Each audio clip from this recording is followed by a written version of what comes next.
time upon the stage Dr. A.M. Rao, everyone. Dr.K.Panduranga Rao. Dr. M. Sanjeev Rao. Dr. Ravi Dasari. Dr. Yogesh Ram Pawar.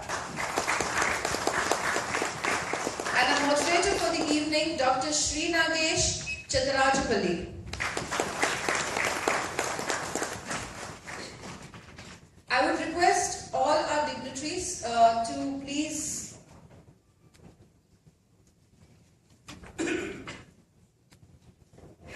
I really felt honored when Mr. Dinavahi has invited me to deliver a talk here on the subject of out of classroom interventions for continuous learning.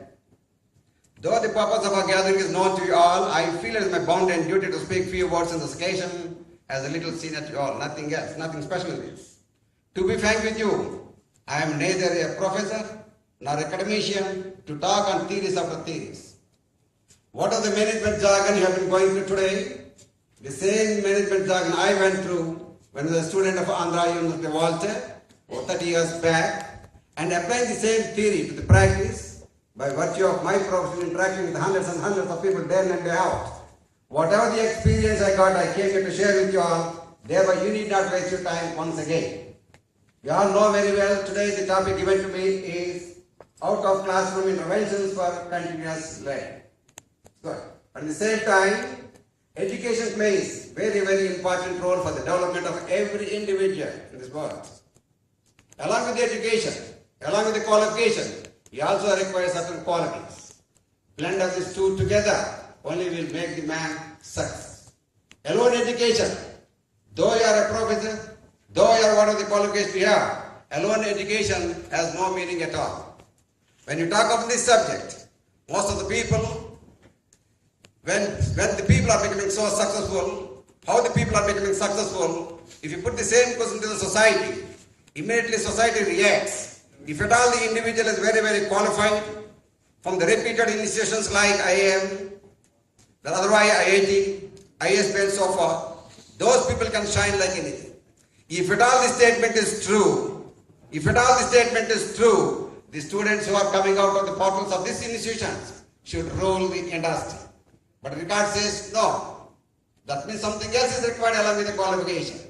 On the same issue you all know very well, we are all born from the womb of the mother.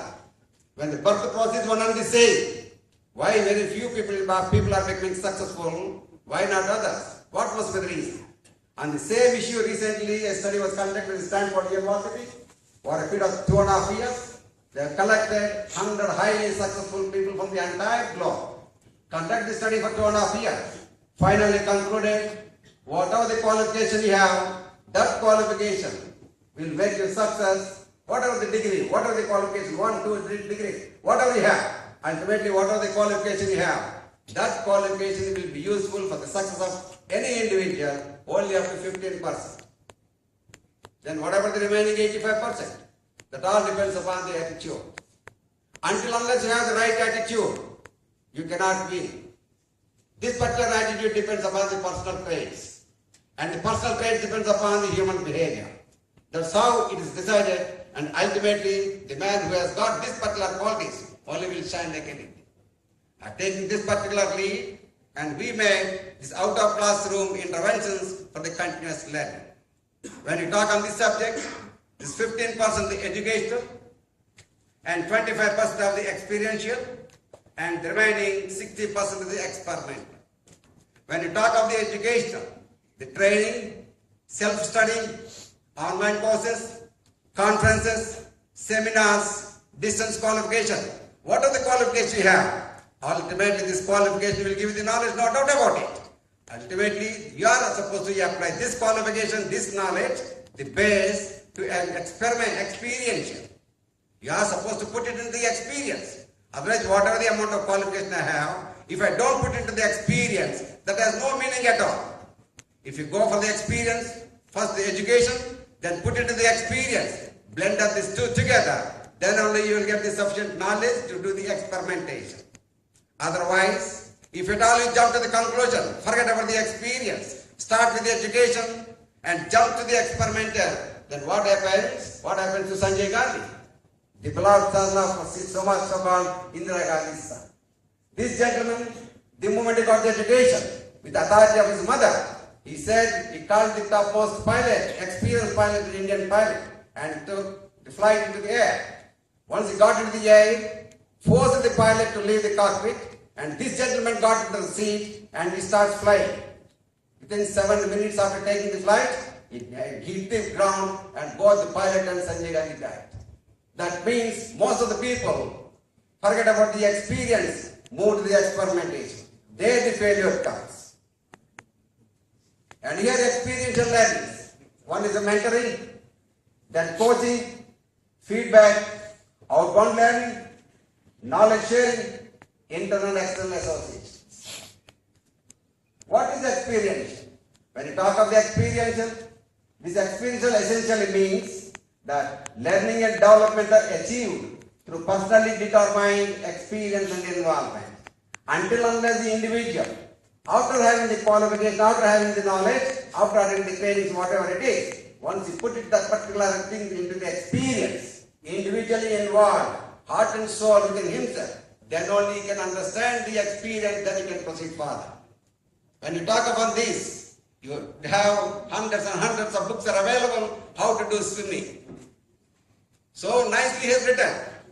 Just hit the line, come on the top of the water, hit the water with the foot and pull the water. Try to do the same thing in the swimming pool, what happens you can understand. That is the reason you require the proper experience. Until unless you have the experience, you cannot be successful. At the same time, this is the experiential process, the experiential learning model. Whatever the experience you got, put that into experience and then at the same time share the same experience with the rest of the people. Thereby you get into becoming the process. Then process you make it as a generalization, how you are breathing in and breathing out. Use the same generalization, ultimately apply again. That's how it keeps on working. Though you may not be having the qualification, but you should have the very, very superior skill with him. Qualification is the matter. You should have the superior skill with him. Then only the mentee will understand. And he knows the style of the mentee and takes it along with him. When you talk of the mentoring, my mind goes back to APJ Abdul Kalam. Abdul Kalam lost his father when he was a 9 years boy, when he was doing his 5th standard. He was searching for a man, mentoring here and there, who will be my mentor. Then he found Mrs. Jalaluddin. Jalaluddin was only a 9th class man.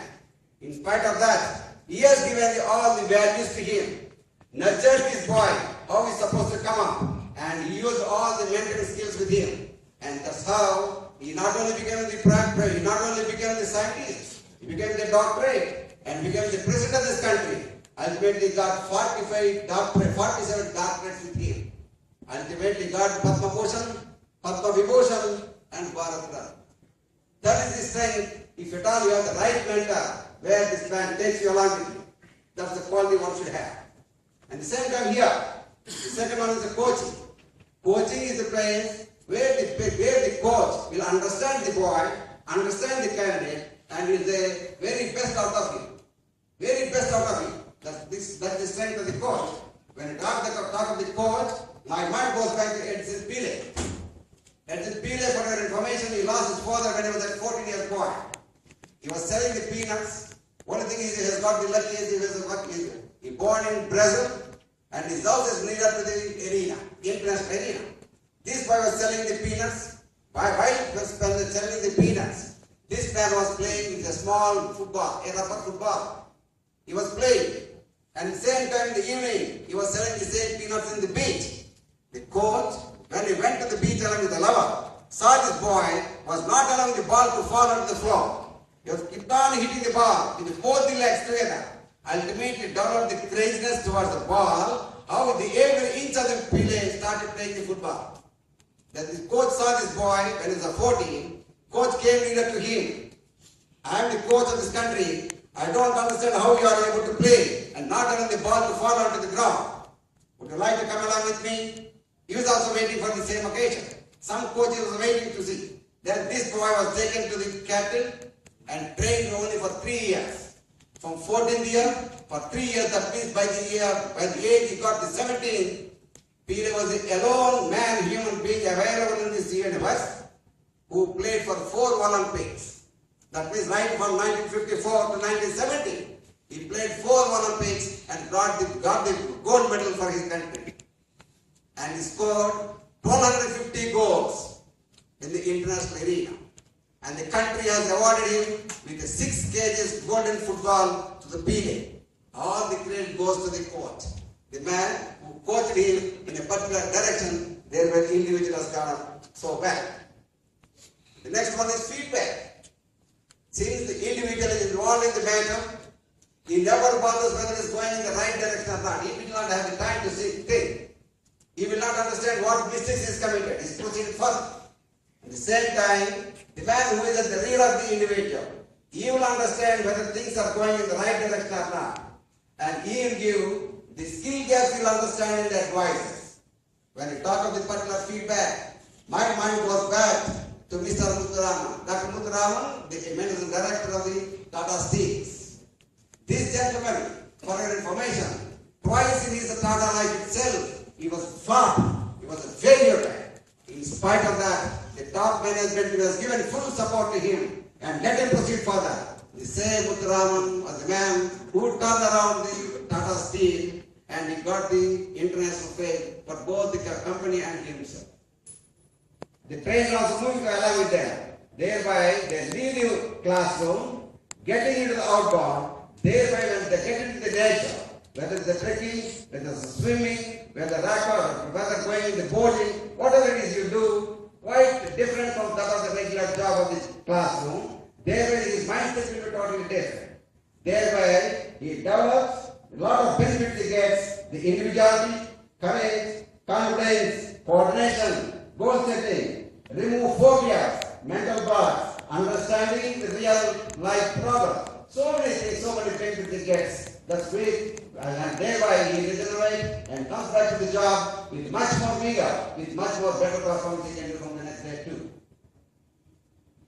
And the knowledge sharing. What is the knowledge we got? Knowledge sharing is very, very important and it improves your confidence level through sharing your experience. Whatever the knowledge you got and put it in the system, thereby you get a lot of information. Whatever the experience you got and this particular knowledge, you start experiencing with other people, start sharing with other people, thereby the level of influence goes up. Whatever the departments you have, whether they have finance, the marketing, the HR, the operations, the procurement, then you go to the other departments, start on the same stuff. Thereby, when these people are accepting you, then automatically your level of confidence goes up. External professionals, associations, members, and making alliance with the knowledge firms. What are the best practices when you share with the rest of people? What are the best practices available in the other departments, with other agencies, other associations? While interacting, you can improve the knowledge, and your level of confidence goes up and goes up. That's where it is. The project management institutions, management associations, national academy network, otherwise your own university alumni, so on and so forth. And what is this experimental lab? Once you have completed your qualifications, educationals, then move the particular into the experience, then automatically blend up these two together, you can move to the experimental. When you talk of the experimental for your information, there's a lot of difference. You see, it's the Tata management. Though the Tata management started in the year 1897, and they were already in so many areas of operation they got into that. And for your information, the Tata started steel, then iron, then leather, then salt, then the top of any product they are already in. They got hundreds and hundreds of companies, not only in India, nor in the world. But the value system is so strong with the Tatas. That's the reason you can't find even a single 6 unit of Tatas in any part of the country. You can't find any strike. You can't find any Jaro. Why? What happened? So many people, you and me, our own brothers are working in Tatas. Why these problems are not coming up? That means their value-based system is so strong, whether you or me or anyone was within the system we are supposed to do. But whereas ourselves, you take our own company in Andhra Pradesh. Just we have gone to the 169 countries, got so much reputation, like such. What happened ultimately? Within no time, within 20 years, the entire business gone to dogs. Why? What was the reason? That means the moment they got the education, they forget about this experience, moved on to the experimentation. What is the experimentation you do? What creates? What is your qualification? Where is the experience? Why should they give you so much responsibility to handle the organization? Ultimately, what happened? It has come to streets. That's the reason it works so well unless you develop the value-based system. It is not possible, as a friend said, it is not possible to run the business for a long time. Why people are mad after the Sony product? Because of the quality. They are making the same price. So many brands are available, but people are mad to go for the Sony. Why? Only because of the quality. They are spending a lot of money on that. And same time, performance management system, balance scorecard, the KSA, quality control, this have already gone, quality assurance is now, and same time benchmarking. This is how you are supposed to do this quality improvement initiatives. And performance improvisation and cost reduction. When you talk of this one, when you are supposed to go for the 6, that's the 3.4 defects per million opportunities. Demand, that is a define, measure, analysis, and improve and control. That's how we are supposed to implement this particular 6 segment. And job enlargement. When you talk of the job enlargement, increasing the scope of job, that is the horizontal, and through extending the range of its job duties and responsibilities. Generally, within the same range of level and career. The other one is job enrichment. That means the quality job they want to do is increasing the degree of responsibility over a particular job. This is vertically they are supposed to go. Shadowing. Then the individual, both theoretically and practically, give support, and the monitor remotely for the few days till the individual becomes capable of handling the activities independently on his own. Instead coming forward, what are the support you want to give? Theoretically and practically. Give all the support. And organize from the rear, from the shadow. Don't come into the picture. Let the individual work on his own. Closely monitor. And when the individual is able to do his job on his own, leave him at the stage. Then he himself will come out in life. And personal development actions. In what areas and ways should the employee develop a future? Anticipate the needs of the employee in the current position. Focus on opportunities outside the current position. Look at the organization. Once the individual go over, then look at the organization anticipated roles. Focus on the employee's strengths and talents and interests separately from the current position. Finally, the steps to prepare your developmental action plan. That's the self-assessment. When you do the SWOT analysis, strengths, weaknesses, opportunities and threats analysis you are supposed to do. Basic of this you are supposed to think in the right direction. Then explore the opportunities what you have in the development dialogue. Then develop a plan, fill up DIP, and finally implement your action plan. Again review and start. Ultimately what I mean to say, what are the qualifications you have? Unless you put those qualifications into the experience, once you get into the experience, then only you are supposed to think for the experimentation. In the same time, after having all the qualifications, if you don't go for the experience, you don't go for experimentation, all your qualifications have no meaning at all. Thank you very much for giving this opportunity to stand before you all, speak to you about.